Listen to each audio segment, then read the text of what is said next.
കേൾവിശക്തിയില്ല എന്ന് അച്ഛനും അമ്മയും തിരിച്ചറിഞ്ഞ നിമിഷം ഷോക്കായിപ്പോയി. അഭിനയ ജീവിതം.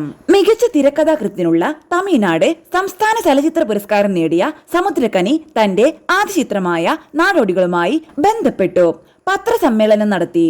അതിൽ അദ്ദേഹം വികാരഭരിതനായി പറഞ്ഞു, ഈ ചിത്രത്തിന് നിശ്ചയിച്ച നടി തനിക്ക് ഇംഗ്ലീഷ് അറിയില്ലെന്നും ആശയവിനിമയം ശരിയാകുന്നില്ലെന്നും പറഞ്ഞ് ഒരു വാക്കും പറയാതെ പോയി. അതുകൊണ്ട് സംസാരിക്കാനും കേൾക്കാനും കഴിയാത്ത ഒരാളെ നായികയാക്കുകയാണ്. കലയിൽ ആശയവിനിമയത്തിന് ഭാഷ വേണമെന്ന് നമുക്ക് കാണാം.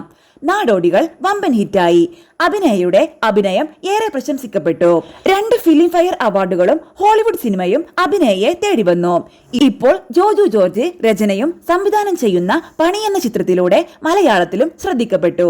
ഈ ഹൈദരാബാദുകാരി കുട്ടിക്കാലത്ത് അച്ഛനോടൊപ്പം സ്കൂട്ടറിൽ യാത്ര ചെയ്യുമ്പോൾ സിനിമാ പോസ്റ്ററുകൾ കണ്ണെടുക്കാതെ നോക്കുമായിരുന്നു.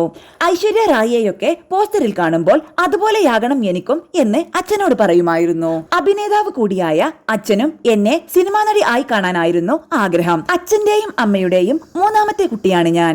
2 സഹോദരന്മാരുണ്ട്. അച്ഛൻ MD ജ്ഞാനാനന്ദ് എയർഫോഴ്സിൽ ഉദ്യോഗസ്ഥനായിരുന്നു. അമ്മ MG ഹേമലത.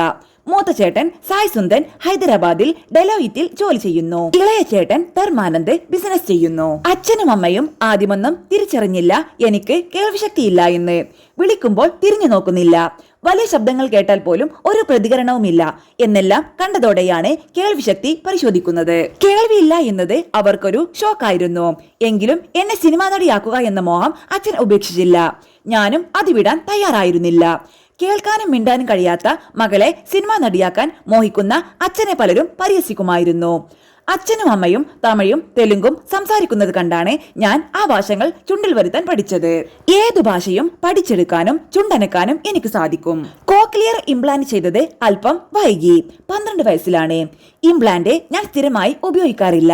കാരണം അതിലൂടെ ചില ശബ്ദങ്ങൾ ബഹളമായിട്ടാണ് കേൾക്കുക. അത് സഹിക്കാൻ പ്രയാസമാണ്. സൈൻ ലാംഗ്വേജ് തന്നെയാണ് കൂടുതലും ഉപയോഗിക്കുന്നത്. സാധാരണ കുട്ടികൾ പഠിക്കുന്ന സ്കൂളിലാണ് പഠിച്ചത്. അതിനോടൊപ്പം ആംഗ്യഭാഷയും പഠിച്ചു. നിരന്തരമായ ശ്രമത്തിലൂടെ ചെറിയ റോളുകൾ നേടിയെടുത്തു.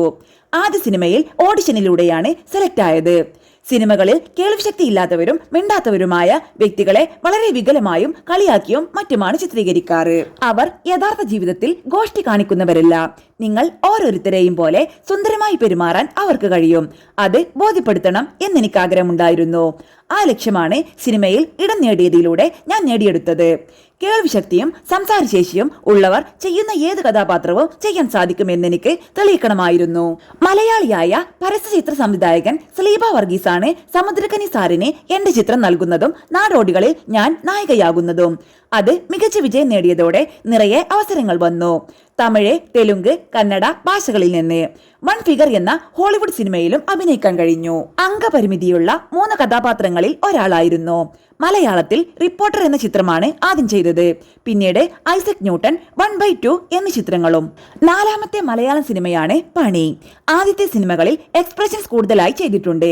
ഈ സിനിമയിൽ വളരെ നാച്ചുറലായ മിതമായ അഭിനയ രീതിയായിരുന്നു വേണ്ടത്.